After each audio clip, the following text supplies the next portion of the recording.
5 teens shot over the weekend in Baltimore, prompting more concern about youth crime. A new group weighs in on the changes they want to see in the juvenile justice system. And our latest weather maker providing more rain, and that could leave us wet for the Monday morning rush. I'm going to let you know how long it's going to last coming up in my Weather Authority forecast. And a celebration 7 years in the making. The joyous moments at Camden Yards as the Orioles clinch their first playoff berth since 2016. Live from WBFF in Baltimore, this is Fox 45 News at 10. Good evening, everybody. I'm Mary Bubalo. More calls for change tonight as Baltimore continues to deal with a juvenile crime issue. Of the 7 people shot this weekend, 5 were juveniles. 14 shot in 2 separate double shootings Friday night, and then a 16-year-old is shot late last night in North Baltimore. A total of 96 young people have been shot this year in Baltimore. 13 have been killed.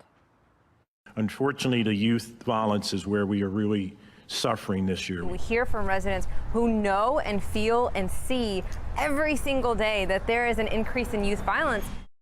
Well, residents, police, and prosecutors all saying something needs to be done to change to stop this brewing juvenile crime storm. And now a new voice joining those calls. Fox 45's Vincent Hill met with sheriffs across the state and shares their frustrations.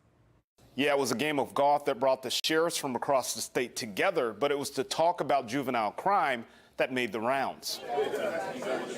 As sheriffs from across the state teed off on the golf course. Who are you playing with? The true flyer, per se, was the talk about juvenile crime. It not only ties our hands, it also empowers the juveniles. An all too common sentiment shared by law enforcement in Maryland, a place that once saw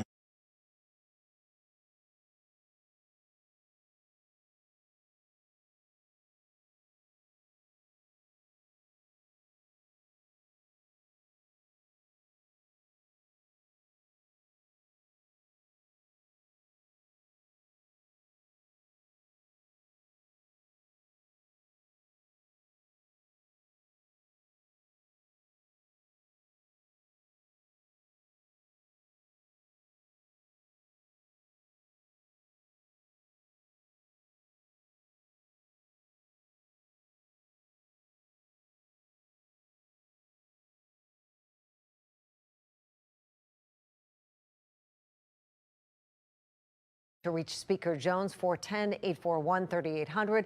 For Senate President Ferguson, call 410-841-3600. And if you'd like to connect with more of your elected leaders, our website makes it easy. Go to foxbaltimore.com, click the menu at the top left of your screen, and select Lawmakers. From there, you can enter your home address to find the officials who represent you at the local, state, and federal levels. Baltimore City Council is continuing to investigate the Brooklyn Day mass shooting response after last Wednesday's hearing ended following emotional testimony from one of the victims' mothers. Fox 45's Taylor Stewart looks into the remaining questions in the investigation. Crystal Gonzalez sharing the sobering reality of losing her daughter, 18-year-old Aaliyah Gonzalez. My daughter, Aaliyah, she's been all over the news, and every time I see her pretty face on the TV, I'm like, she's not supposed to be there.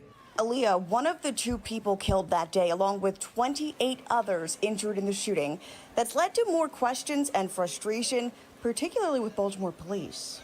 That there were calls, endless calls for help, and no one showed up. Acting Police Commissioner Richard Worley admitted his department dropped the ball and internal changes were underway. According to the after-action report, officers acted indifferently to countless warning signs and calls for service during the block party. But questions from council as to why BPD did not move more officers into the area that night, even after the event was heavily publicized on social media. We got like 15 white shirts in this room. There's got to be someone who can answer that question for me right now. Police had a role to play, but so did all these other avenues and areas in our city government. Peace Chairman Giovanni Patterson says the narrow focus on BPD ignores the role of the Housing Authority and the Mayor's Office of Neighborhood Safety. Agency leaders were questioned at the first hearing. No one else has stepped up and said, you know, these are the other things that we could have done better. But getting to the bottom of exactly what changes those agencies and police are making internally to prevent a repeat of this tragedy. I'm not sure how I can answer that. Increasingly difficult for members of the city council. This is crazy. And to the mother whose life was forever changed on July 2nd. Knowing that Foxtrot will tell you as they look down from hundreds of feet in the air that everything looks normal. What's your normal? I challenge you, what is your normal? As much as strength as she has to continue to tell her story, I hope she does. Because if we really think about it, you know, we've been running 300 homicides a year for the past 8 years. That's 2,400, you know, individuals that have been shot. You know, 2,400 families, 2,400, you know, moms that may feel this same thing that, you know, Ms. Gonzalez is feeling. Taylor Stewart, Fox 45 News. Well, last Wednesday's hearing ended with little mention of the mayor's Office of Neighborhood Safety and Engagement, nor the Housing Authority of Baltimore City. Both of those organizations also submitted after-action reports, and we are expected to hear from them at a later date. Well, Maryland State School Superintendent Mohammed Chowdhury is formally withdrawing his request for a second term. In a statement to school officials, Chowdhury says he is working to pursue other opportunities. Chowdhury was appointed to the role 2 years ago, but it wasn't long before staff members were complaining that his leadership style had created a toxic work environment. Earlier this year, Project Baltimore reported that Chowdhury had removed test data from the state website and was using an encrypted messaging app to communicate with fellow staff members. This comes less than a week after Governor Moore said he demanded better from state schools. Part of the challenge that we have with the structure is that the governor doesn't decide that. I want transparency, I want accountability, and I want a superintendent that believes in it and can deliver it. The results we're seeing right now are not satisfactory results, and I demand better, and we need to make sure that we're getting better results for our kids. And that brings us to our question of the day. Do you think Governor Moore made the right call weighing in on the superintendent's contract? So far, 77% of people who voted say yes. You can make your voice heard right now at foxbaltimore.com/vote.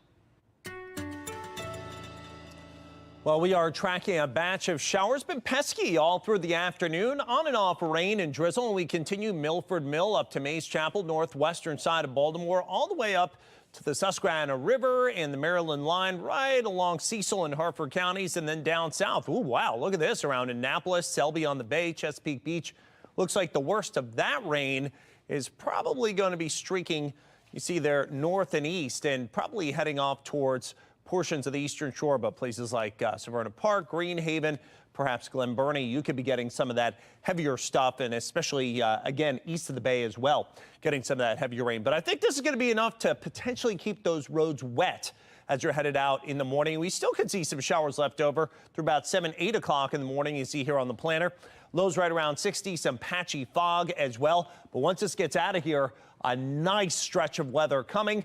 But things could be changing by next weekend. We're still watching the tropics. Hint, hint. That's all up in my Weather Authority forecast in a couple of minutes. Fans have waited a while to hear it. There will be playoff baseball for the Orioles this October. Rocco DeSangro was at Camden Yards for the clinching moments this afternoon. Rocco, what an atmosphere. You said you still have residual champagne all over you. Mary, I haven't showered since I've been over there, so I definitely smell like beer and champagne right now. Not trying to get fired, though. For the first time since 2016, the O's have punched their ticket to the MLB postseason with their magic number down to 1 entering the day. And when we get it done, so would a Rangers loss, though. Guardians beat the Rangers 9-2. So at this point, the O's are already in. Why not end the day with some fireworks and champagne? Bottom 11, Cedric Mullins, deep center field. Adley Rutschman comes in to score on the sac fly as the O's walk off the Rays 5-4 in extras, and it feels so good.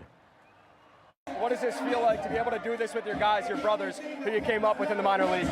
Oh, this is everything, man. Baseball is such a team game. You get so close over the course of the season. I feel like this has kind of been building for the last 2 years, and to make it this year is such an awesome step to take. I know these guys aren't satisfied. We're ready for the next thing, but we're going to celebrate this right now. From Adley to Gunner to Cedric Mullins, we'll have so much more from inside the O's clubhouse. Plus, the Ravens pick up a big road win in Cincinnati. How they got it done without 4 starters when Sports Unlimited returns. Rocco, thank you. Orioles fans savoring each and every moment of their return to the postseason. Grant brought out the tissue, saying he's getting emotional watching the team he loves. I get that. Kim says she's been an Orioles fan her entire life, and this is one of the most fun seasons she has ever seen.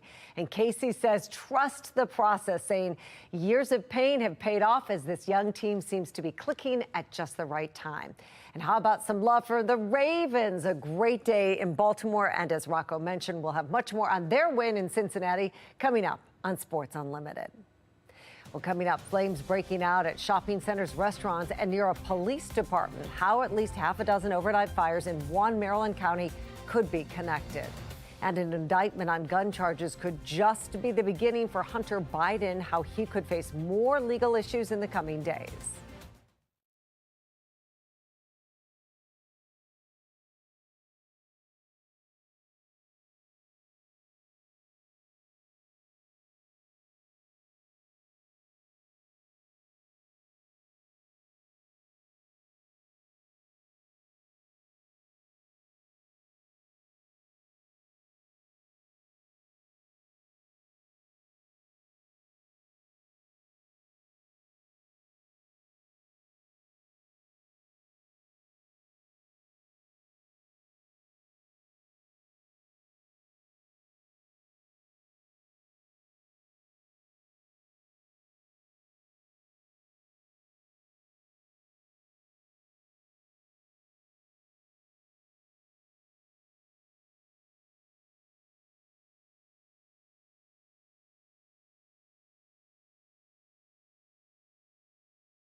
A pedestrian is dead after a collision this morning along Seminary Avenue and Delaney Valley Road in Hampton. Happened around 9:30 this morning. Baltimore County Police say 57-year-old Mary Beth Green was hit by a truck while crossing the street. She was taken to the hospital where she later died. Another woman was crossing the street with another pedestrian who is also taken to the hospital but is expected to survive. One person is in custody after at least 6 fires were set overnight in Gaithersburg. All the fires were set within 2 hours of each other. Montgomery County fire officials say they believe one person is responsible for the arson. Around 150 firefighters responded to the fires. Thankfully, no one was injured. The Howard County Board of Education set to meet tomorrow to talk about student transportation. Now, this comes after the superintendent approved new school start times to give buses more time to complete their routes. At least 20 routes weren't in place at the start of the school year, partly due to a contract with a new bus company. 12 have since been restored. The updated start times are set to take effect on Wednesday, leaving some parents scrambling to figure out their schedules.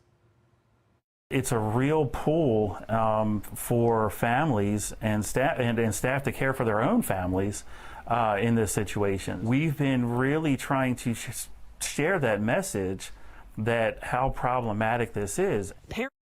One mother in Ellicott City is setting up a town hall focused on the bus issues. It is scheduled for Tuesday at 6 p.m. at the Howard County Library in Columbia.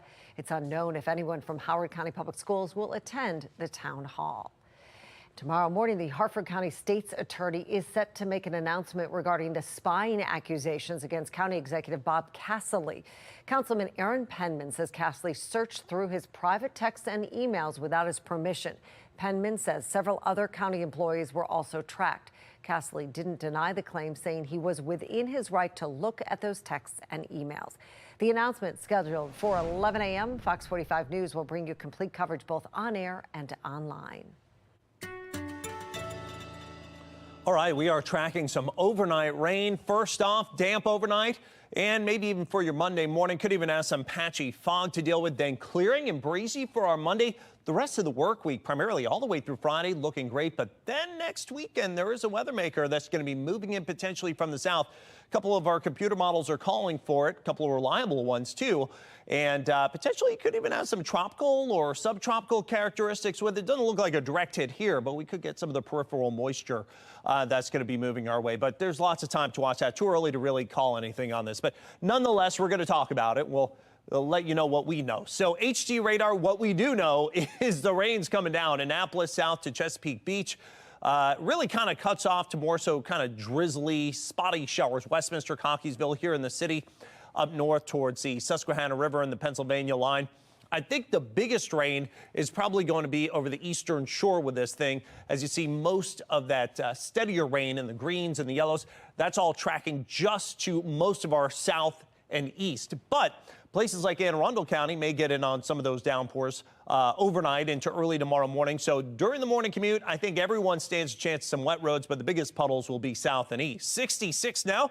Wrapped up that beautiful O's game this evening. Go O's. Fantastic. Going off to the playoffs. Toyota East Unit Harbor Skycam showing the stadium in the background. Winds out of the northwest at 3. And our humidity, it's high at 90% as this latest system moves in from the south and kind of traipses just down to our south and east. And this may be kind of the storm track next couple of weather makers here. So again, we're going to have to look to the south for our weather. And that's why we think there may be something brewing a little later on, potentially maybe somewhat tropically. So it does dry out beyond this. I think this is going to be for tomorrow afternoon, Tuesday, Wednesday, Thursday, Friday.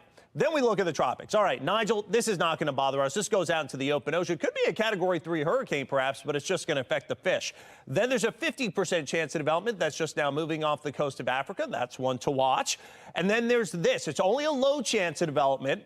But notice the tail end of the front associated with the system that's now pushing through here. There is at least a 20% chance of this becoming something maybe subtropical, so a mixture of tropical and non-tropical over the next several days if it sits out here over the warm water. Eventually, it looks like computer models say it goes toward Georgia, maybe South Carolina, maybe even North Carolina. Then we could get some of the peripheral moisture into next week, and it could be some, again, tropically loaded stuff, so we could get some heavier rain if that forecast holds up. It's still far, far away at this point. But nonetheless, overnight tonight, there's that rain I was talking about. Overnight through about 3, 4, 5, 6, 7 o'clock in the morning. Looks wet to start, but then that clears out as we head through the morning hours. And the afternoon looking good. Breezy 79, then just winter weather here. Tuesday, Wednesday, Thursday, Friday. And that time to watch there later Saturday into Sunday. Maybe some showers, breezy, and maybe some heavier rains as we head toward them. And we'll see you in a couple minutes.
Hunter Biden is already facing up to 25 years behind bars for a federal indictment on gun charges. But what about allegations of his financial misconduct?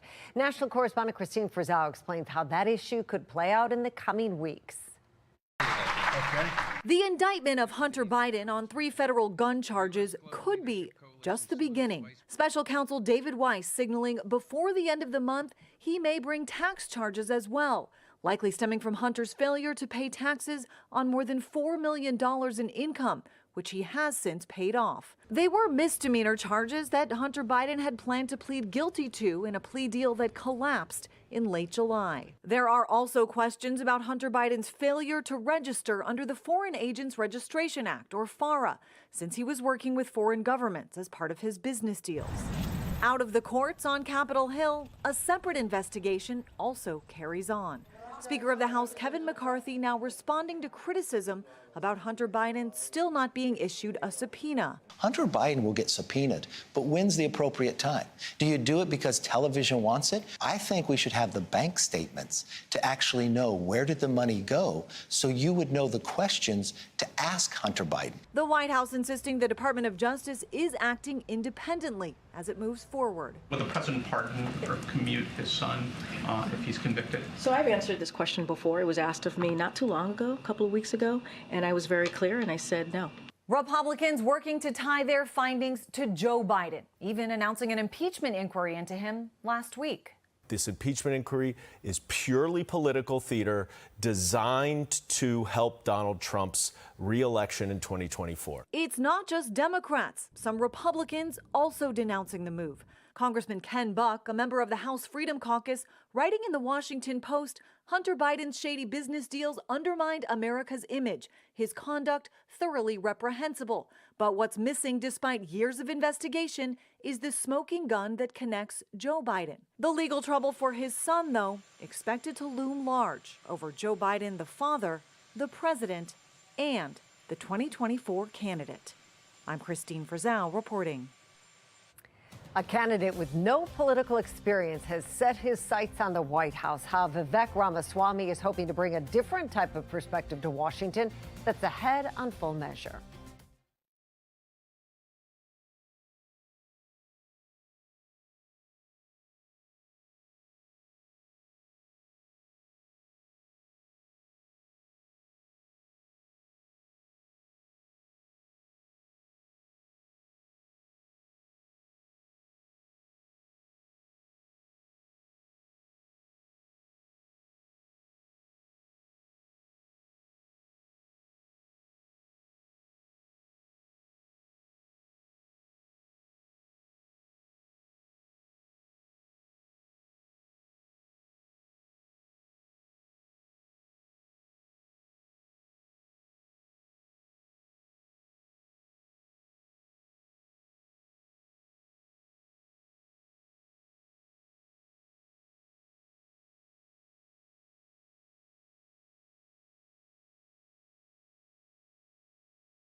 Presidential candidate Vivek Ramaswamy is a 38-year-old businessman who's never held political office. He says he's looking to change Washington, D.C. as we know it. Full Measure Shah Atkinson caught up with him in Iowa.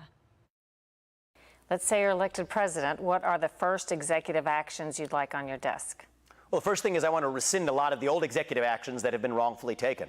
Take Executive Order 11246, an executive order that created race-based quotas in the private sector, that require any government contractor, that's 20% of the U.S. workforce working for such a company, required to adopt these toxic racial quota systems. I'll take a pen and cross it out, something that no president has actually had the spine to do. But one of the things I want to get started on very early on is cutting the size of the federal employee headcount.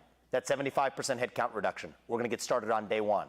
So from the FBI to the U.S. Department of Education to the Nuclear Regulatory Commission to other branches of government or other branches of the administrative state, I'll be shutting them down using executive authority to do it and on strong legal, principled, constitutional foundations.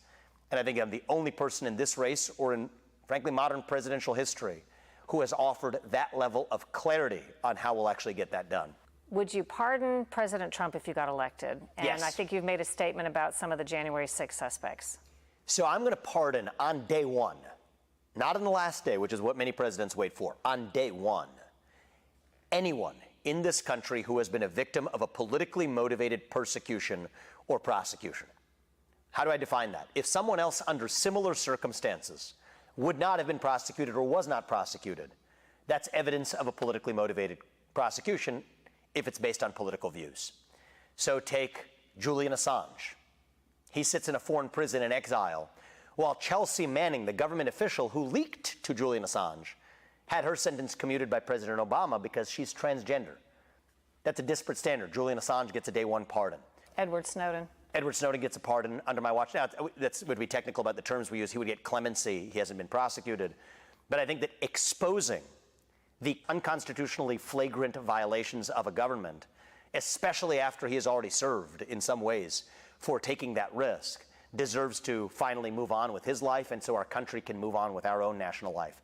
And yes, in that category, Donald Trump absolutely will get a day one pardon under my watch, because these are politically motivated persecutions. And my standard is, how do we move our nation forward? That's what I'm focused on. So on January 20th, that's what I'll be doing. Restore one standard of the rule of law, put into motion shutting down the FBI, such that on January 21st, I'm not worried about the Trump family or the Assange family. I'm worried about every American family. But we have to get that right on January 20th, my first day, so that on January 21st, we can start on the rest of the agenda. We'll be hearing from other Democrats and Republicans, including Donald Trump and Robert F. Kennedy Jr. One note, we've been asking Joe Biden for an interview since 2019 and are still hoping he'll agree at some point. For Full Measure, I'm Cheryl Atkinson. Well, the O's are headed to the playoffs for the first time since 2016. We recap a day filled with fireworks and champagne at Camden Yards coming up next on Sports Unlimited.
That's all for the news at 10. I'm Mary Bubala. Thank you so much for watching. Morgan Atson and Rocco DeSangro join us now with Sports Unlimited. Morgan and Rocco. Yeah, thank you, Mary. Coming up tonight on Sports Unlimited, the Orioles clinched a postseason spot. Didn't even have to lift a finger. Always nice. Thanks to that magic number being 1 and the Rangers lost. The Orioles were batting the 9th and found out they clinched. Yeah, Morgan, the Rays did as well with that Texas loss. Cleveland, but no let up from the Orioles, who took down Tampa Bay in extras to extend that AL East lead to 2 games. We go over the division title case ahead. Which makes this clubhouse celebration sweet and sticky. We take you into the beer and champagne shower at Camden Yards as the Orioles are postseason bound for the first time in 7 years. And the banged-up Ravens leave the jungle with a big win over their AFC North foe. How they pulled it off without 4 of their starters. That's coming up next on Sports Unlimited.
All along, that was not a Homer hose. Ain't the beer cold and the champagne smelly and sticky? Celebration time at Camden Yards for the first time since 2016 as the Orioles were at the plate in the 9th.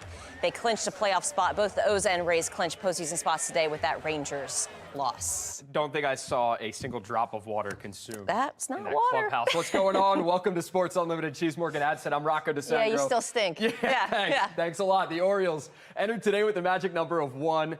Beat the Rays and get some help from the Rangers or Mariners loss, Morgan.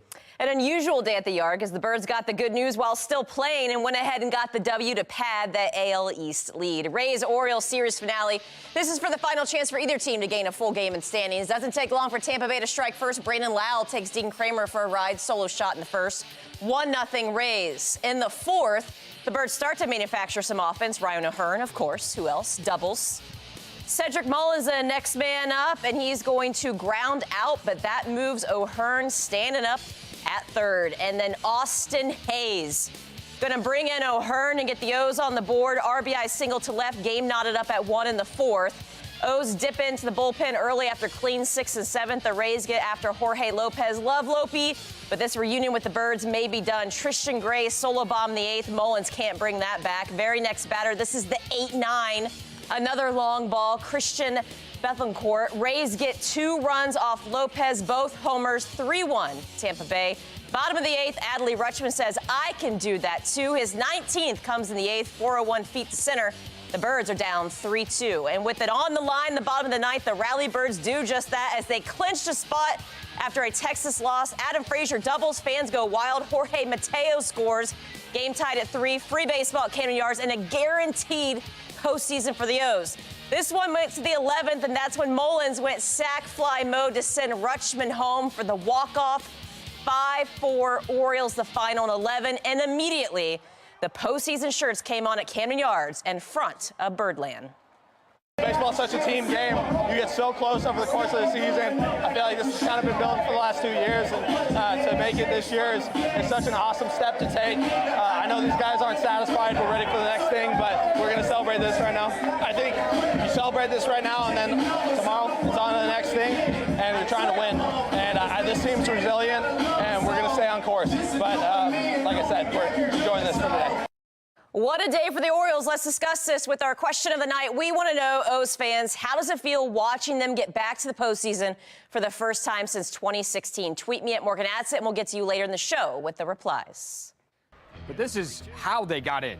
Like Morgan mentioned, in the 9th, the O's knew they were good for, at worst, the wild card. The Birds clinched, and Birdland can thank Cleveland for that. The Guardians all over the Rangers. Once down 1-0, Cleveland dropped 9 runs in the 4th, and that was it. The Rangers lost, put the Orioles and Rays in the postseason before today's game was even over. 9-2, Cleveland, the final. This Orioles group is such a special one. Mixture of veterans who have been waiting for this moment for a very long time. Then you have the young birds like Gunnar Henderson, a big part of the rebuild, and helping this team clinch its first postseason berth since 2016. There's nothing better than being able to do so with your guys. Yeah, no, it's awesome to bring playoff baseball back to Baltimore. It's been really fun, and the job's not finished. What does it mean to be able to do it with your boys? The guys that you came up with, the guys that you dreamed of doing this with, and now you're heading to the postseason. Yeah, no, this is what you dream of when you get drafted, is play meaningful games in September, and especially to be able to walk it off and clinch playoffs has been pretty fun. So. Take me through today for you guys. The magic number was 1 to clinch a postseason berth. You guys take care of business, but you got some help at first from the Guardians. Were you scoreboard watching it all? And when that game goes final, did you guys have any clue? No, I mean, you always want to win whenever you clinch playoff berth. It just makes this that much sweeter, and yeah, I was really glad to be able to do that today. When Cedric hits that sac fly, Adley scores, what's going through your head? What are the emotions like, Matt? Get to Cedric as fast as I can. Yeah, that was really fun. Just hats off to everybody on the team. Everybody was called for today, and everybody accepted the offer.